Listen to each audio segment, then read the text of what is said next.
Good morning. Welcome to the KR Daily Transmission. My name is Kaia, and I'm so happy to be here with you. This morning, I'm going to be answering a wonderful question that came into my team, to our inbox, and I'm going to read it out loud right now for us.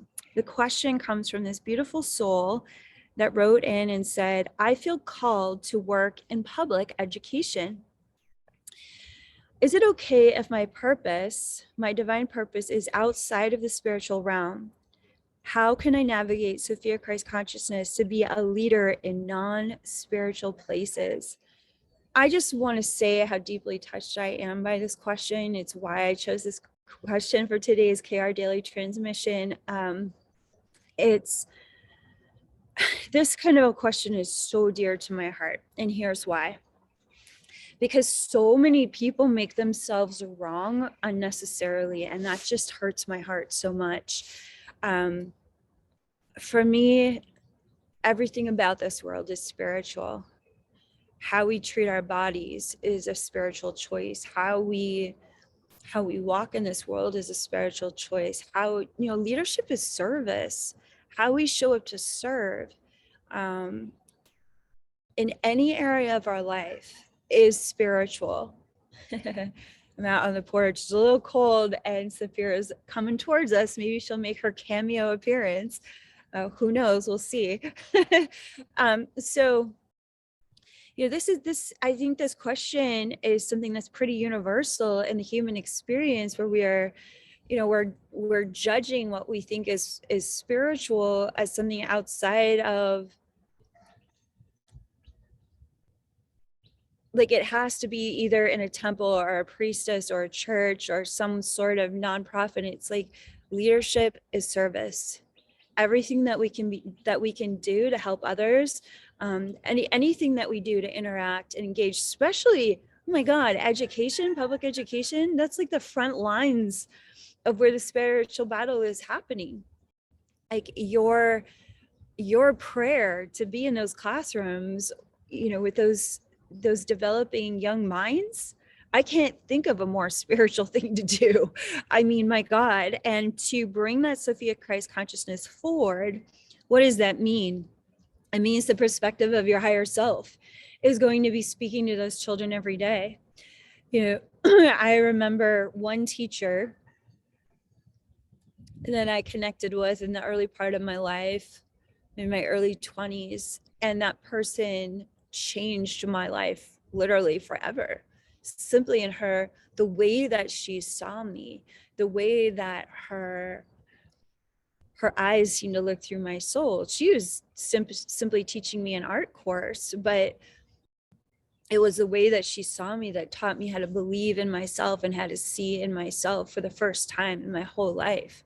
And that was a public college. So that I had started my journey at. And education is such an opportunity for us to connect with people at an incredibly vulnerable time in their development, when they are being challenged to think new thoughts about themselves, when they are considering if they're, what they have been conditioned to believe is right for them. And so the divine perspective of your higher self is needed more than ever in public education and in every boardroom, in every office, within every bus, driving in every city. It's just like how we embody the light of our divinity is the leadership. I'm going to keep saying that over and over and over again, and I'm going to be talking about that in Austin in May in a really big way. It's just like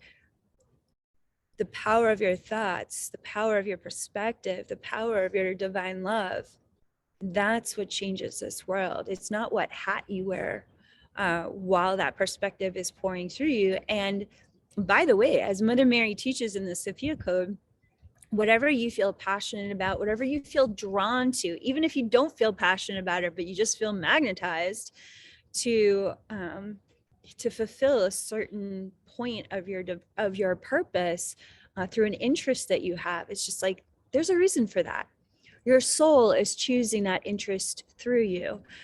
I didn't understand at all why I was so drawn to computer programming when I was in college. And it was fascinating to me. I was obsessed with it and studied it specifically for animation when I was in college. And to me, it just didn't make any sense because I knew I had this spiritual calling and I couldn't put the pieces together because I was so young and there's still so much I was learning and discovering about myself. But years later, when I got to channel the Sophia Code, it made so much sense. I needed a perspective of computer programming to understand the downloads that were coming through for that sacred text. So you just never know why you're drawn to certain interests, to passions, to certain ways of showing up in different roles in this lifetime. And they're all to serve.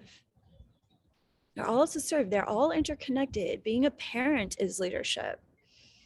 Being a coworker is an opportunity for leadership. It's like we've got to really stop putting ourselves in these boxes that say we're not good enough, we're not enlightened enough, we're not spiritual enough, because there isn't anything about you right now that isn't a spiritual experience. Literally every electron in your body is a miracle in motion. Your soul manifested this body into this world. You are literally in and of yourself a gift from God in this world. You are literally an angel that descended into this world to bring such a huge light to the hearts of humanity. Does it matter what hat you wear? All that matters is if you like it. If you like the hats that you wear, if you're an architect, how are you seeing the spatial relationships of your clients and their homes in a way that brings joy to their hearts? If you are a secretary, how does the ways that you systemize and organize the well-being and the business of another or of a team, how does that bring joy and greater harmony to those that you're working with? It's just like, if you are professionally serving as a mother, raising the minds, bodies, hearts of those souls that are choosing to incarnate into this world alongside us, like, how is that not leadership? That's one of the most challenging jobs on the planet. And when we start to give ourselves permission to honor our role for the leadership that it is, we start to we raise our self-esteem, we raise our understanding of our self-worth, and we understand kind of the great cosmic joke that we've been putting down this human thing for so long, when actually being human is one of the most heroic divine acts that we could ever achieve in this universe. To touch into the mortality of humanity, to bring the light of our divinity into these bodies, and to ask these bodies to be of service. This is the work of the masters. This is the work of the angels that we are within us. This is the work of saints. Do not forget what a saint you are today. Does that mean you have to be perfect? No, it means you are willing. And as I will share again and again in Austin, willingness is the number one key for a successful leader and for a successful life. Thanks for such a great question. It's my honor to answer it. And God bless you, beautiful soul, and all beautiful souls in public education. You're some of the bravest people on the planet. Please receive our prayers and our well wishes for your greatest success in your spiritual leadership at the front lines of evolving consciousness. Have a wonderful day or evening wherever you are in the world, and all my love to you. We'll see you at our next KR Daily Transmission.